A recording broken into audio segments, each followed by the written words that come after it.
Nous allons voir un nouveau tutoriel sur jean-pierre-villade.com sur EBP Gestion Bâtiment 2020 sur les champs personnalisables. Alors c'est vraiment très intéressant d'utiliser les champs personnalisables quand, comme son nom l'indique, eh bien vous pouvez vraiment personnaliser le logiciel en fonction de votre activité s'il y a des informations eh bien, que vous voulez rajouter et vous ne trouvez aucune zone donc pour pouvoir les rajouter sur le logiciel par défaut. L'intérêt également après c'est que ces champs personnalisables vous pouvez les retrouver dans les vues, les filtres, donc là je vous invite vraiment à consulter le tutoriel donc sur les vues et les filtres, mais aussi au niveau des éditions. Alors, on va voir comment mettre par exemple eh bien, donc, des champs personnalisables. Alors, pourquoi pas au niveau de l'intervenant. Au niveau de l'intervenant, donc ce sont vos collaborateurs, les commerciaux. Donc par exemple, eh bien, vous avez donc des techniciens et vous avez créé du matériel comme des camionnettes et vous voulez éventuellement eh bien, créer donc la zone permis de conduire, et bien ça peut être donc une occasion de créer les champs personnalisables. Et ensuite, par exemple, on peut créer aussi un champ personnalisable au niveau des documents de vente, comme en mettant numéro d'intervention, numéro de contrat par exemple.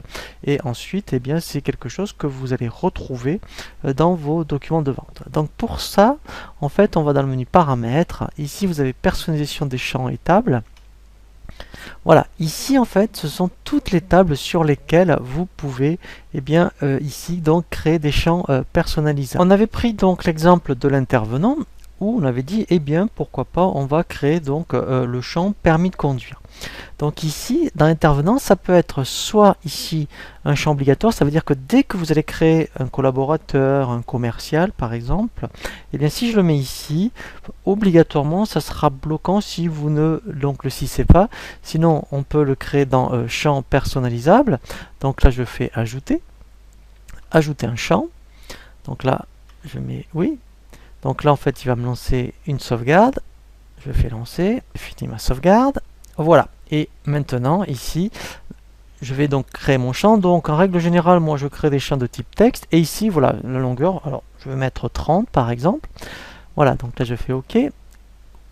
Voilà, ici donc j'ai bien ma longueur, mon champ texte. Ici le nom affiché je vais mettre, mettons, permis de conduire. Voilà, donc là en fait eh bien il va me créer donc ce champ. Et j'ai dit que j'allais en créer un autre par rapport donc aux lignes de documents de vente. Et ici par exemple dans les factures, et bien donc si vous faites effectivement des interventions, des contrats de maintenance, c'est un exemple, et bien on va rajouter un champ qu'on va appeler ici. Alors oui, on pourrait même créer des champs de type liste déroulante. Voilà, donc là ça sera pareil, un champ de type texte.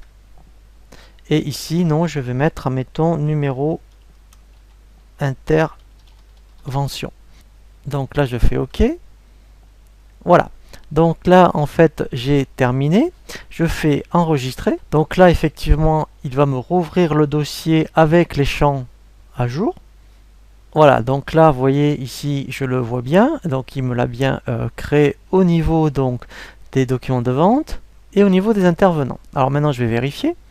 Je vais donc déjà dans vente, je vais aller ici dans les intervenants. Voilà, et là pour tous les intervenants, maintenant je vais avoir un nouvel onglet. Vous voyez ici champ personnalisé. Voilà, et là je pourrais créer, vous voyez donc mon numéro. Donc alors c'est un exemple là de permis de conduire. Et donc après vous voyez là, comme on a vu dans les filtres, je pourrais très bien rajouter la colonne numéro de permis de conduire. Et là j'aurai tous les donc collaborateurs, techniciens, commerciaux où je verrai donc le permis. Et après donc dans les documents de vente, donc là si je vais dans les factures. Nous allons voir maintenant dans les factures, donc s'il a bien rajouté le champ perso. Voilà, vous voyez ici je le vois bien. Voilà, et là vous voyez donc numéro d'intervention, donc là pareil, je pourrais mettre un numéro d'intervention. Et après l'intérêt c'est que ce champ, je peux l'exploiter vraiment après dans les vues et les filtres.